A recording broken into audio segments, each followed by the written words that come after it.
नमस्कार दोस्तों, भारतीय कुश्ती महाकुंभ के नए अध्यक्ष चुन लिए गए हैं। ब्रजभूषण की जगह अब उन्हीं के करीबी संजय सिंह को अध्यक्ष बना दिया गया है, जिसके बाद साक्षी मलिक ने भी प्रेस कॉन्फ्रेंस करके कुश्ती से संन्यास लेने का ऐलान कर दिया है। उन्होंने कह दिया है कि मैं अब कुश्ती लड़ूंगी ही नहीं, ये फील्ड ही छोड़ रही हूँ। अगर प्रेसिडेंट ब्रजभूषण जैसे आदमी जैसा ही रहता है, उसका बिल्कुल सही होगी है, उसका बिजनेस पार्टनर है, वो अगर इस फेडरेशन में रहेगा तो मैं अपनी कुश्ती को त्यागती हूँ और मैं आज के बाद कभी भी आपको वहां नहीं दिखूंगा। दोस्तों, ब्रजभूषण शरण सिंह के इस्तीफे के बाद से अध्यक्ष पद खाली चल रहा था। अब चुनाव हुए और नतीजे आए तो पता चला कि नए अध्यक्ष भी लंबे समय तक महासंघ पर राज करने वाले ब्रजभूषण शरण सिंह के करीबी हैं। ऐसे में भारतीय कुश्ती में अप्रत्यक्ष तौर पर ही सही, एक बार फिर से ब्रजभूषण का दबदबा दोस्तों बरकरार है। यानी कान चाहे सीधे पकड़ो चाहे घुमा के पकड़ो, बात एक ही है। दोस्तों, संजय सिंह मूल रूप से पूर्वी उत्तर प्रदेश के चंदौली जिले के रहने वाले हैं। मौजूदा समय में वो वाराणसी में अपने परिवार के साथ में रहते हैं।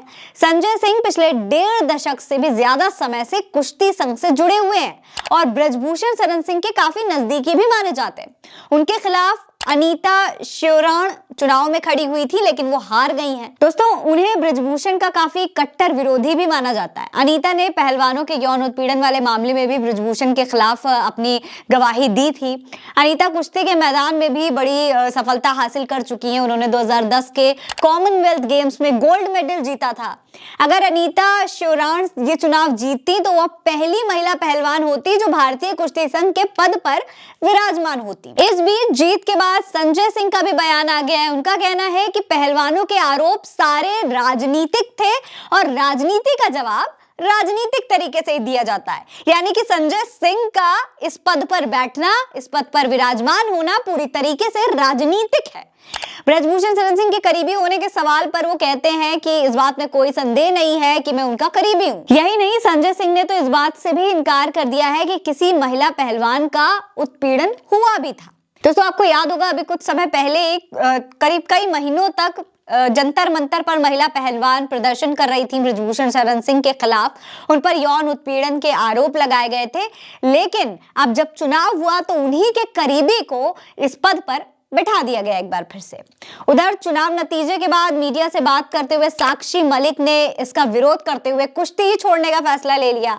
उनके साथ महिला पहलवान विनेश फोगाट भी काफी दुखी नजर आ रही थी और साक्षी की बात सुनकर वो रो भी रही थी। दोस्तों, साक्षी मलिक, विनेश फोगाट और बजरंग पुनिया ब्रजभूषण शरण सिंह के खिलाफ जो प्रदर्शन हुआ था उसे लीड कर रहे थे और अब जब ये नतीजे आए हैं तो उनका कहना है कि मतलब इसका साफ हुआ कि महिला पहलवानों का जो उत्पीड़न हो रहा था वो अब लगातार जारी रहेगा। महिला पहलवानों को उत्पीड़न अभी भी झेलना पड़ेगा। फोगाट ने कहा है कि हमें ये समझ नहीं आ रहा है कि देश में न्याय कैसे पाएं।